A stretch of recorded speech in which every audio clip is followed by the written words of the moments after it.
से 19 बच्चों की मौत के मामले में Tamil Nadu director of drug controller की जांच में बड़ा खुलासा हुआ है। आपको बता दें कि नॉन फार्मास्यूटिकल्स ग्रेड केमिकल से सिरप बनाया गया था और कंपनी ने 100 किलो प्रोपिलीन ग्लाइकॉल खरीदा था, जिसका बिल भी नहीं मिला है। इसके साथ ही मामले में एसपी स्वास्थ्य विभाग की भी लापरवाही सामने आई है।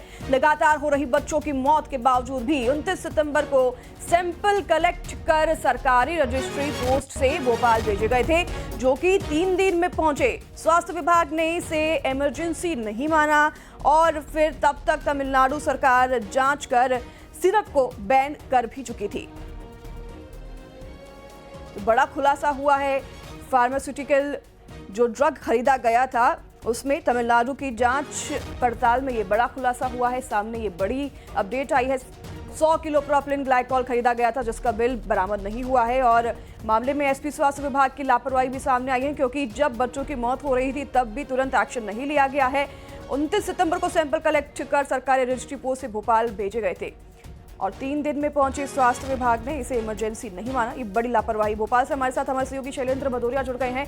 शैलेंद्र, ये एक तरह से जांच की जो रिपोर्ट सामने आई है, बड़ा खुलासा उसे हम समझे कि ये बताया जा रहा है प्रोपिलीन ग्लाइकॉल जो है उसका इस्तेमाल क्या हुआ था इस कफ सिरप में। क्या प्रोपिलीन ग्लाइकॉल एक वजह है जिसकी वजह से मौतें हुई हैं शैलेंद्र?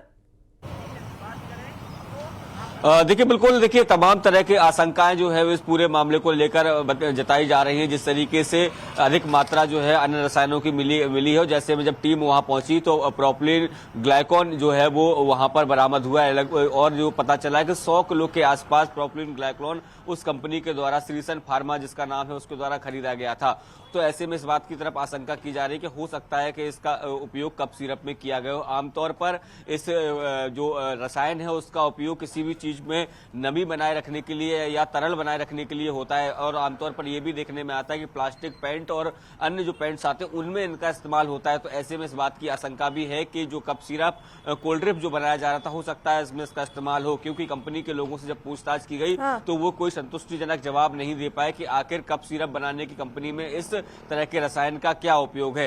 लेकिन लापरवाही तो बहुत बड़ी है, क्योंकि अब हम एक्शन ले रहे हैं। मौतों के बाद की बात अगर करें तो भी बहुत देरी से एक्शन लिया गया है प्रदेश में, और पहले से बात करें तो इन जो सॉल्ट की हम बात कर रहे हैं इस पर WHO ने भी कई बार सवाल खड़े किए हैं, लेकिन किसी तरह के एक्शन नहीं लिए गए, क्योंकि लगातार ऐसे कफ सिरप बनाए जा रहे हैं हमारे देश में जो कि काफी ज्यादा हानिकारक है बच्चों के लिए खास तौर पर।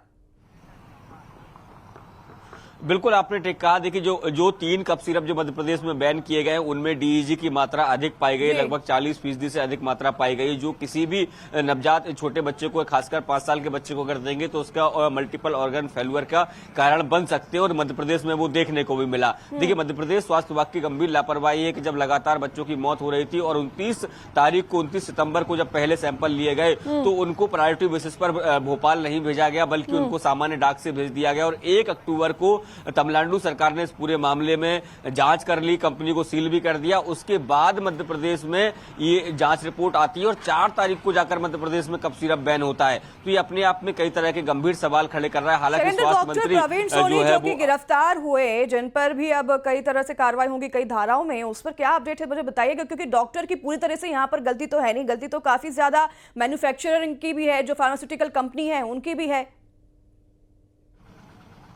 बिल्कुल, देखिए, IMA लगातार इस बात का विरोध कर रहा है कि जो डॉक्टर की गिरफ्तारी हुई है वो पूरी तरीके से गलत है, क्योंकि डॉक्टर कोई भी दवाई प्रिस्क्राइब करता है तो दवा के कंटेंट के लिहाज से करता है। जो कंटेंट लिखा था उसी आधार पर इस दवा को जो है वो उन्होंने प्रिस्क्राइब किया है। तो देखिए, स्वास्थ्य विभाग के जो जानकार है वो ये भी बताते हैं कि जब कोई दवाई बनती है तो क्वालिटी कंट्रोल के लिए एक अधिकारी जो है वो वहां पर तैनात रहता है। उसकी जिम्मेदारी होती है कि जो कंटेंट दवा का बताया जा रहा है उसी मात्रा में मिलाया जा रहा है या दूसरी चीजें उसमें मिलाई जा रही है। आपके पास लौटूंगी मैं। बड़ी खबर सामने आ रही है, दर्शकों को बता दूं कि नागपुर से खबर है, जहां स्वास्थ्य मंत्री ने मुलाकात की है, कफ सिरप के पीड़ितों के परिवार वालों से मुलाकात की है। राजेंद्र शुक्ला ने डायरेक्टर्स की टीम से चर्चा भी की और बेहतर से बेहतर इलाज करने के निर्देश भी दिए हैं। तो बड़ी खबर बता रहे हैं, स्वास्थ्य मंत्री ने मुलाकात की है कफ सिरप के पीड़ित परिवारों के साथ और उन्होंने डायरेक्टर्स की टीम से चर्चा भी की है इस पूरे मामले पर। बेहतर से बेहतर इलाज करने के आश्वासन भी दिए हैं। जो भी बच्चे अभी गंभीर अवस्था में अस्पताल में भर्ती हैं उनके परिवार वालों से भी उन्होंने मुलाकात की है।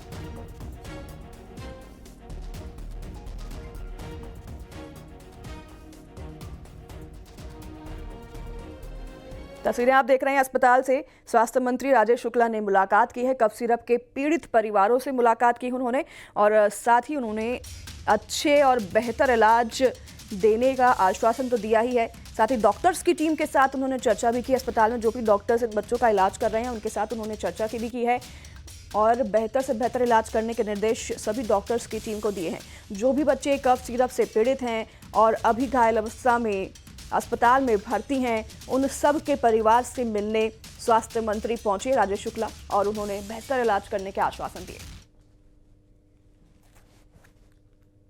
तो उधर कफ सिरप कांड में सीएम डॉक्टर मोहन यादव ने सख्त एक्शन लिया है। छिंदवाड़ा मामले पर मुख्यमंत्री ने कहा कि हमारी सरकार सभी जरूरी उपाय कर रही है। विपक्ष इस मामले पर राजनीतिक कर रहा है। मैं पीड़ित परिवारों के घर जाकर मिला। सीएम ने कांग्रेस प्रदेश अध्यक्ष पर निशाना भी साधा और कहा कि एक ही जगह पर बुलाकर ये मुलाकात कर रहे हैं।